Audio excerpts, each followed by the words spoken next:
महादेव और सती की प्रतीक्षा करते करते प्रजापति दक्ष के सब्र का बांध टूटने लगा है, क्योंकि उनके लिए आगे होने वाली पूजा का असली अर्थ तो महादेव को इसमें शामिल करके उन्हें अपमानित करना है। इसके साथ ही उन्हें यह भी भय है कि यदि शिव इसमें शामिल होने के लिए आए ही नहीं तब क्या होगा। वहीं दूसरी तरफ सब कुछ जानते हुए भी महादेव सती का मान रखने और अपने पिता से उनके प्रेम के कारण पूजा में शामिल होने के लिए निकल चुके हैं, और उनके इस फैसले से माता सती अत्यंत प्रसन्न है। वो महादेव को निहारते हुए आगे बढ़ रही हैं। इधर अब तक व्याकुलता के कारण दक्ष से जब रहा नहीं गया तो उन्होंने पूजा का आरंभ शिव और सती के बिना ही कराने का फैसला कर लिया, जो वहां मौजूद अन्य किसी के लिए भी अच्छा संकेत नहीं था। नाराजगी प्रकट करते हुए दक्ष ने कहा, यहां उपस्थित सभी ब्राह्मणों को प्रजापति का अभिवादन, क्योंकि शिव और सती को आने में अत्यंत विलंब हो चुका है और अभी तक उनके आने के कोई संकेत नजर नहीं आ रहे हैं। इसलिए आप सभी से मेरी विनती है कि पूजा को आरंभ किया जाए। दक्ष के अलावा वहां उपस्थित सभी ये सुनकर हैरान रह गए, जबकि प्रसूति ने कहा, स्वामी ये आप क्या कह रहे हैं? इस पूजा का मूल तात्पर्य तो शिव और सती से ही है, फिर उनके बिना इसको कैसे आरंभ किया जा सकता है? प्रसूति की तरह सभी के मन में यही सवाल था। खुद नालिनी को भी अपने पिता की यह पहल समझ नहीं आई, क्योंकि दक्ष ने उसे पहले ही शिव और सती को पूजा में बुलाने के पीछे की असली वजह बता दी थी। इसलिए वो मन ही मन सोचने लगी, ये पिताजी क्या कर रहे हैं? इस तरह से तो वो शिव से अपनी पराजय का बदला नहीं ले पाएंगे। यदि पूजा आरंभ होने के पश्चात शिव और सती का आगमन होता भी है तो भी इस पूजा का क्या ही अर्थ रह जाएगा। हालांकि सभी की मौजूदगी के कारण नालिनी ने मौन रहना ही उचित समझा और दक्ष के अगले कदम की प्रतीक्षा करने लगी। तभी दक्ष ने प्रसूति के सवाल का जवाब दिया। उन्होंने कहा, शिव ने जानकर ये सब किया है। यदि उन्हें यहां नहीं आना था तो पहले ही मना कर देते। इस तरह से मेरा अपमान करने की चेष्टा को मैं कदापि सहन नहीं करूंगा प्रसूति, क्योंकि कुल नरेश की पूजा की सारी तैयारियां हो चुकी हैं और पूजा का शुभ मुहूर्त भी निकला जा रहा है। इसलिए अब इसे संपन्न करने से पहले ही समाप्त करना नियमों के खिलाफ होगा। अतः मेरे समक्ष अब कोई दूसरा विकल्प नहीं बचा है। दक्ष की बातों में आई कठोरता को देख प्रसूति चिंतित हो उठी और लंबे समय काल के बाद सब कुछ ठीक होता देख वो फिर से दक्ष और शिव के द्वेष को पनपने नहीं देना चाह रही थी। इसलिए उन्होंने दक्ष को समझाने की कोशिश करते हुए कहा, नहीं नहीं स्वामी, ऐसा नहीं है। सती ने स्वयं मुझे शिव के साथ आने की जानकारी दी थी। उन्हें बीच में ही रोकते हुए दक्ष ने कहा, यदि ऐसा नहीं है तो फिर कहां है शिव? वो अभी तक यहां क्यों नहीं आए? क्योंकि उन्हें यहां कभी आना ही नहीं था। एक बैरागी का ईश्वर के स्थान पर क्या काम? अवश्य उन्होंने मेरा उपहास करने के लिए इस तरह का स्वांग किया है। इसलिए अब वो यहां आए ना आए, ये पूजा होकर रहेगी।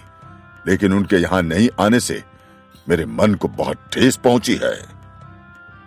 अब तक नालिनी दक्ष की मंशा को समझ चुकी थी कि दक्ष ये क्यों कर रहे हैं।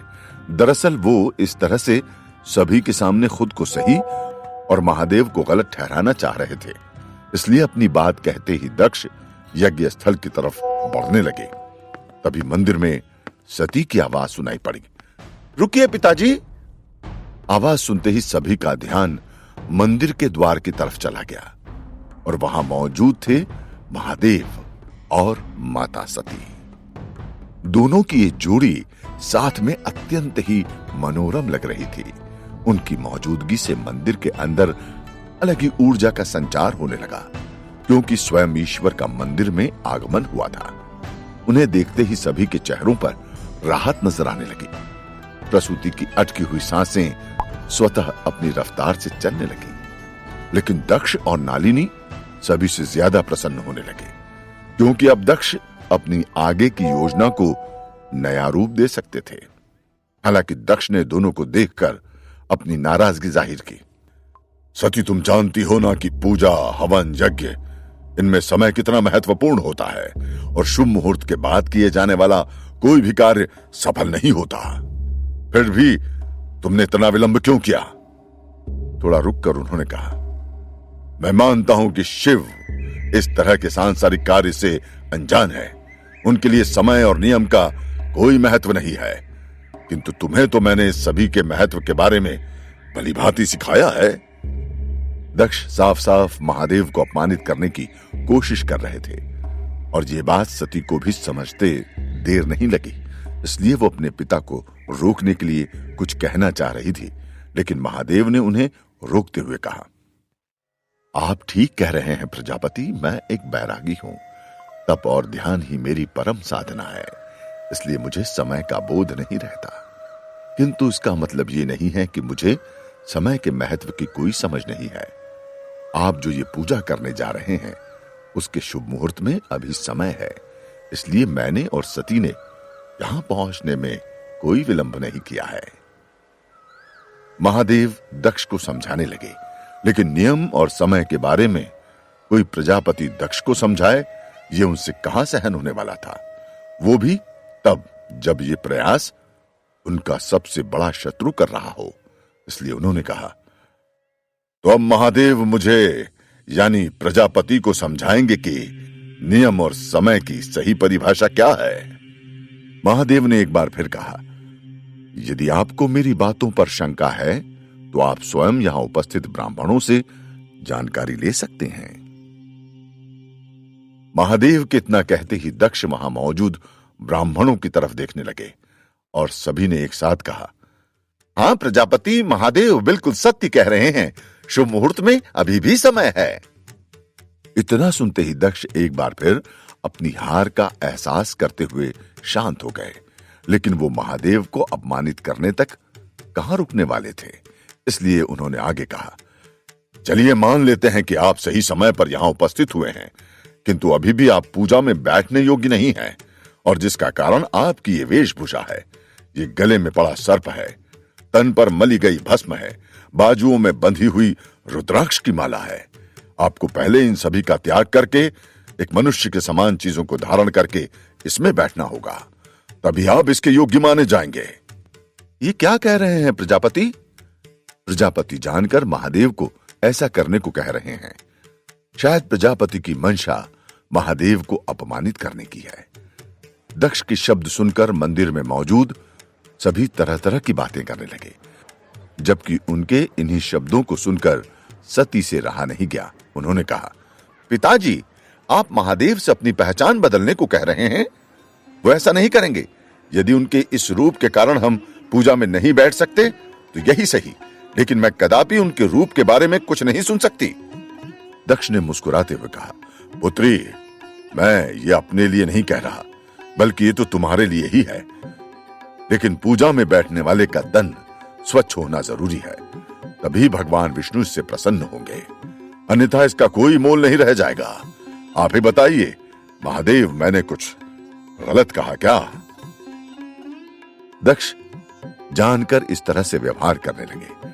इस तरह से वो महादेव को क्रोधित करने की कोशिश करना चाह रहे थे, लेकिन महादेव ने मुस्कुराते हुए कहा, मैं आपके नियमों की उल्लंघना नहीं करता प्रजापति, किंतु मेरा मानना है कि किसी भी तरह की पूजा के लिए तन से ज्यादा जरूरी मन साफ होना चाहिए। मेरे इस रूप को धारण करके भी कितने ऋषियों और मुनियों ने मेरी तपस्या की है, और मैंने उनकी श्रद्धा देखकर ही उन्हें आशीर्वाद दिया है।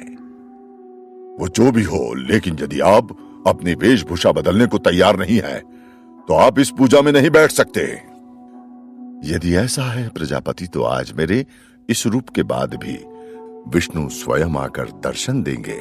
इतना कहकर महादेव शांत हो गए, जबकि दक्ष पूजा स्थल की तरफ बढ़ गए और महादेव चेहरे पर मुस्कान लिए उन्हें जाते हुए देखने लगे। हालांकि दक्ष के इस वर्ताव से बाकी सभी के मुख पर क्रोध का भाव था। हालांकि महादेव के कारण सभी शांत रहे। इसके बाद महादेव और सती मंदिर के बाहर बने पत्थर के आसन पर जाकर बैठ गए। वहीं मंदिर में 108 ब्राह्मणों के साथ कुल नरेश की पूजा का आरंभ हुआ। इधर शिव और सती के मिलन के कारण जहां एक तरफ सारा संसार खुशी मना रहा था, वहीं असुर सम्राट तारकासुर की चिंता बढ़ती ही जा रही थी। अब उसे समझ नहीं आ रहा था कि वो क्या करें, क्योंकि महादेव के विवाह के कारण उसका अमरता का वरदान खतरे में नजर आ रहा था। पाताल लोक में अपने सिंहासन पर बैठे बैठे तारकासुर इस समस्या का समाधान ढूंढ रहा है। तभी उसका सलाहकार तेरकीराज दरबार में उपस्थित होता है। तेरकीराज ने कहा, असुर सम्राट की जय हो, आपने मुझे बुलाया सम्राट। क्या तुम्हें मेरी समस्या का कोई समाधान मिला? तारकासुर ने सवाल किया। तेरकीराज ने विनम्रता से कहा, सम्राट, मैं पहले भी आपसे कह चुका हूं कि अभी परिस्थिति हमारे अनुकूल नहीं है, इसलिए शांति बनाकर रखना ही एकमात्र विकल्प है। तेरकीराज की बात सुनकर पहले से क्रोधित तारकासुर का क्रोध और बढ़ गया। उसने गरजते हुए कहा, तुम्हारी मति मारी गई है क्या? यदि मैंने अभी कुछ नहीं किया तो बाद में मैं कुछ करने लायक नहीं बचूंगा। इतने प्रयत्न के बाद भी महादेव का विवाह सती से हो गया, और अब यदि उन्हें पुत्र की प्राप्ति भी हो गई तो मेरा अंत तय है। फिर भी तुम मुझे शांति बनाने को कह रहे हो, कैसे सलाहकार हो तुम? क्षमा करें सम्राट, किंतु मैं वही कह रहा हूं जो गुरु शुक्राचार्य ने मुझसे कहा है। तेरकीराज ने हाथ जोड़कर जवाब दिया। वहीं उसकी बात सुनकर तारकासुर हैरान रह गया, क्योंकि असुरों के गुरु शुक्राचार्य तो तपस्या में लीन होकर महादेव की साधना कर रहे हैं। इसलिए उसने पूछा, ये क्या कह रहे हो तेरकीराज? गुरु शुक्राचार्य तो कब से समाधि में है, फिर उन्होंने तुमसे कब ये कहा? तेरकीराज ने बताना शुरू किया। सम्राट, जब आपने मुझे समस्या का समाधान ढूंढने के लिए कहा, तब मैंने बहुत कोशिश की, किंतु मुझे फिर भी कुछ नहीं सूझा। अब मैं गुरु शुक्राचार्य के पास गया और इसी दौरान उनसे मेरी इस विषय पर चर्चा हुई। तेरकीराज ने सारी बात तारकासुर को बता दी, लेकिन उसे अभी भी कुछ समझ नहीं आ रहा था कि शुक्राचार्य ने उसे शांत रहने को क्यों कहा, जबकि वो अपने छल और असुरों की मदद से अपनी समस्या का समाधान पा सकता है। इसी का उत्तर जानने के लिए तारकासुर ने स्वयं अपने गुरु शुक्राचार्य के पास जाने का निर्णय लिया। मेरे सवालों का जवाब गुरुदेव ही दे सकते हैं, मुझे उनसे मिलने जाना ही होगा और जल्द से जल्द इस समस्या से निजात पाना होगी। तारकासुर को शिव और सती का मिलन होते ही अपने प्राणों की चिंता सताने लगी है, इसलिए उसे कुछ और सूझ नहीं रहा है। इधर कुलनरेश के मंदिर में दक्ष की पूजा भी अपने समापन की ओर थी, जबकि महादेव और सती अभी भी मंदिर के बाहर बैठे थे। सती अपने पिता के उस वर्ताव से दुखी थी जो उन्होंने महादेव के साथ किया था, इसलिए उन्होंने दुखी होते हुए महादेव से कहा, मुझे क्षमा कर दीजिए स्वामी, मैंने आपकी आज्ञा के बिना ही यहां आने का निर्णय ले लिया। मुझे लगा था कि यदि मैं आपको अपने साथ कुलनरेश के मंदिर में ले चलूंगी तो इससे पिताजी प्रसन्न हो जाएंगे और इस तरह से मुझे भगवान विष्णु का आशीर्वाद भी मिल जाएगा। सती की चिंता को दूर करते हुए महादेव ने कहा,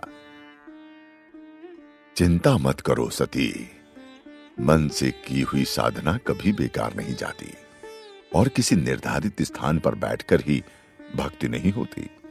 यदि मन स्वच्छ हो तो ही ईश्वर अपने भक्त की पुकार सुनते हैं। मैं आपकी बात से सहमत हूं, किंतु पिताजी को कौन इस बात का एहसास कराए कि यदि उन्हें हमें यहां बुलाकर अपमानित ही करना था तो उन्होंने हमें बुलाया ही क्यों? क्या पिताजी अभी भी आपसे द्वेष रखे हुए हैं? सती को यही प्रश्न सबसे ज्यादा सता रहे थे, क्योंकि दक्ष का वर्ताव किसी भी तरह से उनके और महादेव के पक्ष में नहीं था। वहीं उनके सवाल का महादेव ने कोई जवाब नहीं दिया।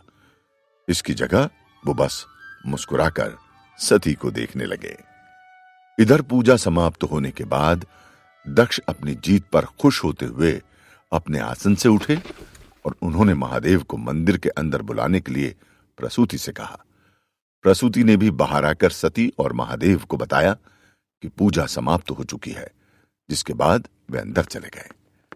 महादेव को अंदर आता देख दक्ष ने मुस्कुराते हुए कहा, मैंने कहा था ना महादेव कि इस तरह की पूजा में बैठने के लिए मन के साथ साथ तन भी स्वच्छ होना बेहद जरूरी है।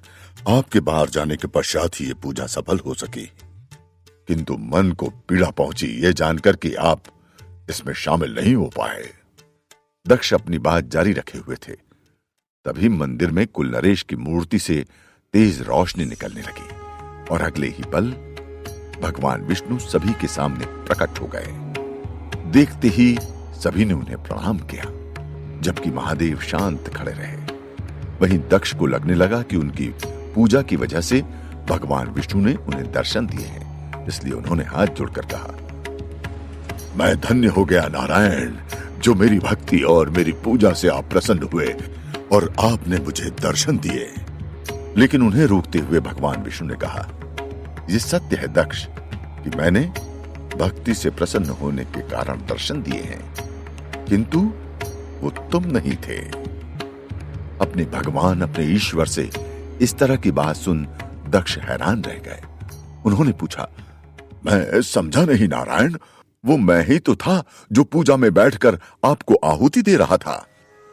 नहीं, वो तुम नहीं थे दक्ष, वो तो देवी सती थी, जिनकी भक्ति से प्रसन्न होकर मैं स्वयं आने पर विवश हो गया और सती के साथ शिव की उपस्थिति के कारण मैं खुद को रोक नहीं पाया। तुम पूजा के आसन पर विराजमान जरूर थे, किंतु तुम्हारा मन शांत नहीं था। उसमें भिन्न भिन्न विचारों का आदान प्रदान हो रहा था। भगवान विष्णु ने दक्ष का सत्य सभी के सामने लाकर रख दिया, जिसे सुनने के बाद सभी दक्ष को अजीब नजरों से देखने लगे, जबकि दक्ष को कुछ भी समझ नहीं आ रहा था कि वो क्या कहे। वही माता सती अत्यंत प्रसन्न थी, क्योंकि भले ही वो पूजा में नहीं बैठ पाई थी, लेकिन महादेव के साथ रहते हुए भी वो पूरी श्रद्धा से भगवान विष्णु का ध्यान कर रही थी। वो चाहती थी कि भगवान विष्णु दर्शन देकर उन्हें आशीर्वाद दें। इधर भगवान विष्णु की ये बातें दक्ष के लिए किसी अभिघात से कम नहीं थी, क्योंकि महादेव के खिलाफ उनका एक और षड्यंत्र विफल हो चुका है।